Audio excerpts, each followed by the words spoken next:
በሌሎች ቀጠናዎች ግዳጆችን በመፈጸም ዓለምን ጉድ ያስባለ ጀብድ ፈጽሟል። ጊዮን ብርጌድ በአምስት ሻለቃዎች በመብረቁ ሻለቃ፣ በናደው ሻለቃ፣ በአባግስ ሻለቃ፣ በኃይለየስ አድማሱ ሻለቃ፣ በግትም ሻለቃ በመደራጀት በፈጸማቸው ግዳጅ ኮሎኔሎቹ 2 ዲሽቃ፣ በርካታ ብሬኖቹ፣ ስናይፐሮችን፣ በብዙ መቶዎች የሚቆጠሩ ጥቁር ክላሾችን፣ ተተኳሾችን፣ የጠላት አመራሮችና አባላትን ማርኳል። በተጨማሪም ጠላትን በመቶ ተራሮች ዘመቻ መደምሰስ የቻለ አማራ ኩራት ለጠላት ራስ ምታት የሆነ ግንባር ቀደም ብርጌድ ነው።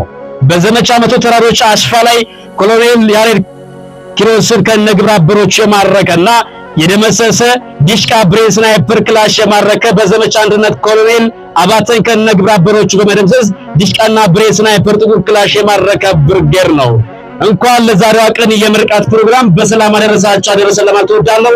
እስኪ አንዴ ድብልቅ ያለ ሞራን ስጡልኛ።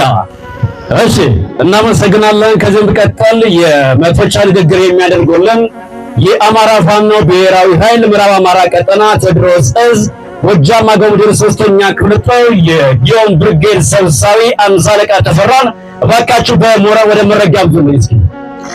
አመሰግናለሁ።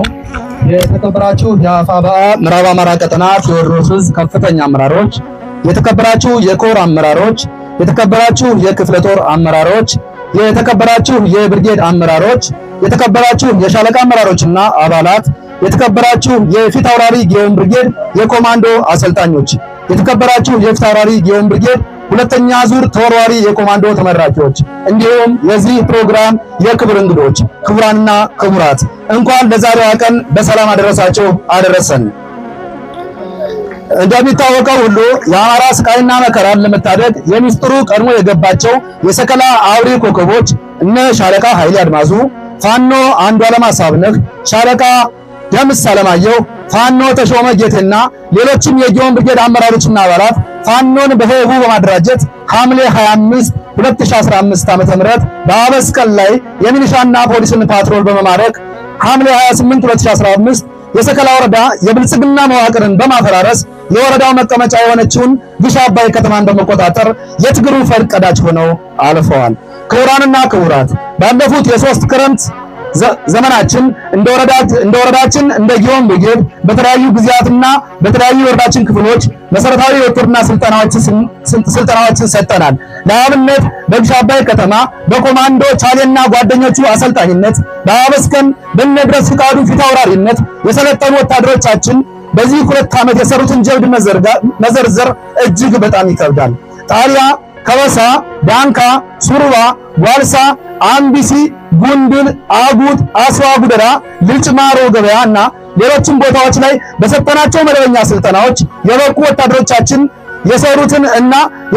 የሰሩትንና እየሰሩት ያሉትን ጀብድ ጠላት ባልሸነፍም ባይነት ጥርሱን ነክሶ ቢችለውና በመጎምጀት አፍኖ ቢይዘውም ነገ ታሪክ በደማቅ ይጽፋል። ዛሬም ሕያውነቱ አፍ አውጥቶ እየተናገረ ይገኛል። ክቡራንና ክቡራት በአንድ እጃችን ሰራዊት እያደራጀን እያጠቃን በሌላ እጃችን ደግሞ ህዝባችንን እያስተዳደርን እንገኛለን። በወረዳችን ከሚገኙ 33 ቀበሌዎች ከግሽ አባይ ከተማ 02 ቀበሌ ውጭ 31 ቀበሌዎች የምናስተዳድረው እኛው ፋኖዎች ነን። ስለሆነም የመንግስት አስተዳደራዊ ግዴታዎችን ለመወጣት ደከመን ሰለቸን ሳንል ሰርተናል። በስርዓቱ ልክ መሪ ያገኘው የወረዳችን ህዝብም ከግንባሩ በማይጠፋው ፈገግታ ወኔና ስንቅ ሆኖን ይገኛል። እኛም ከህዝባችን ፊት ለመሞት እንደተነሳንም ሁሉ አሁንም በድጋሜ ለህዝባችን መሬት ሆነን እንደምንሞት ቃል እንገባለን። ዛሬ የሚመረቁ ሰልጣኞች ከዚህ በፊት ከተሰጠው ስልጠና በተለየ መልኩ የሰለጠኑ እንደ ወርቅ በእሳት የተፈተኑ እንደ ተርብ በውሃጥን ያለፉ እንደ ንስር ሾናቸውን የሞረዱ ሁለተኛ ዙር የኮማንዶ ተመራቂዎቻችን ናቸው። በስልጠናው ጠላት የሚያንቁበትን ጡንቻና አሩጠው የሚይዙበትን ሳምባ ብቻ ሳይሆን ህዝብ የሚያገለግሉበትን ጥበብን ጭምር ተግተዋል።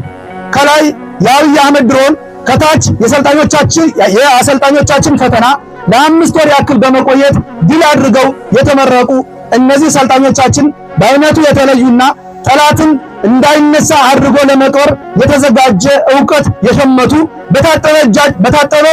በታጠረ እጅ የተሰሩ ስራዎቻችን ናቸው።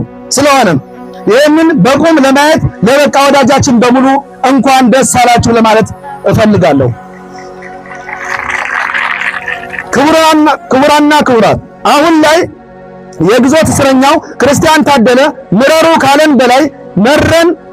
ካለን በላይ ኮንግደን እንገኛለን። ማንም አንስቶ የሚጠጣን ሚሪንዳ ሳንሆን ስሙ ሲነሳ ከሚያስጨንቀው እሬት በከፋ የመረርን ሆነናል። ከቀያችን መጥቶ ሞፈር ለመቁረጥ የሚሞክር ሞኝ እንጂ ከደጃችን ደርሶ ሞፈር የሚቆርጥ ብልጥ አይኖረንም።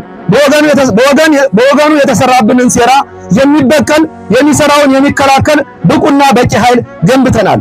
ለአንድ የትጥቅ ትግል መቋጫ ከሚባለው ውስጥ አንዱ ቅርጽ የያዘ ሰራዊት ስለሆነ ሰራዊታችን ቅርጽ አስይዞ መባጀቱን የሥራ ዕለት ከዕለት ስራችን ነው። በመሆኑም ይህንን መሰል የሰራዊት ማበጀት ስራው የሚቀጥል መሆኑን በዚህ አጋጣሚ ላሳውቅ እወዳለሁ። ውድ የዛሬ ተመራቂዎች፣ ከላይ እንደገለጽኩት በስልጠናችሁ ወቅት ብዙዎች ከናንተ ጋር ጀምረው የነበረ ቢሆንም በስልጠና ሂደቱ ውስጥ የስልጠናው ፈተና መቋቋም የተሳናቸው ከ30 በላይ ሰልጣኞች ስልጠናውን በማቋረጥ ለዚህ ታላቅ ዕለት ሳይደርሱ ቀርተዋል። እናንተ የአባቶቻችሁ ልጆች ግን ራቡን፣ ጥሙን፣ የስልጠናውን ውጣ ውረድ፣ የጠላትን እንቅስቃሴ ባይበገሬነት በመታገስ ለዚህ የምረቃ በዓላችሁ በቅታችኋል። ስለሆነም ነገ የሀገሪቱ ኮሎኔሎች፣ ጄኔራሎች እናንተ መሆናችሁን አውቃችሁ በዚህ ትግል ውስጥ መውጣት፣ መውረድ፣ መራብ፣ መጠማት፣ መቁሰል፣ መድማት እንዲሁም ውድ የሆነውን ሕይወት እስከ መስጠት ድረስ መቁረጥን የሚጠይቅ መሆኑን ተረድታችሁ በታማኝነት በቁርጠኝነት የአማራ ሕዝብ የተደቀነበትን የህልውና አደጋ ትከሻው ላይ የተጫነውን የጭቆና ቀንበር እንድታስወግዱ ስል ወንድማዊ ጥሪዬን እያስተላለፍ ይህ የምረቃ ፕሮግራም በይፋ የተከፈተ መሆኑን ላበስር እወዳለሁ። አዲስ ትውልድ፣ አዲስ አስተሳሰብ፣ አዲስ ተስፋ።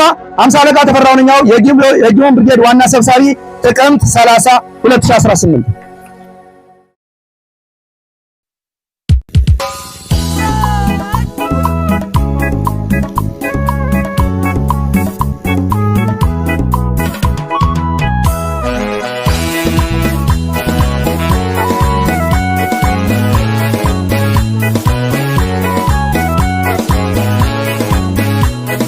ኢትዮጵያዊነት ውድ መልኬን ነጋተባት ነጋኩ አላወልቅም ባንዲራዬ ልቤ ላይ ነው የለበስኩት ከልቤ ላይ አላጠፋም ያበሻነት ታሪክ ኩርሴን እሰዋለሁ ለአንዲት አገር አንዲት ነፍሴን ፋኖ ለነጻነት ፋኖ ለአንድነት ይዘምታል ምንጊዜም ለኢትዮጵያዊነት ፋኖ ለነጻነት ፋኖ ለአንድነት ይዘምታል ምንጊዜም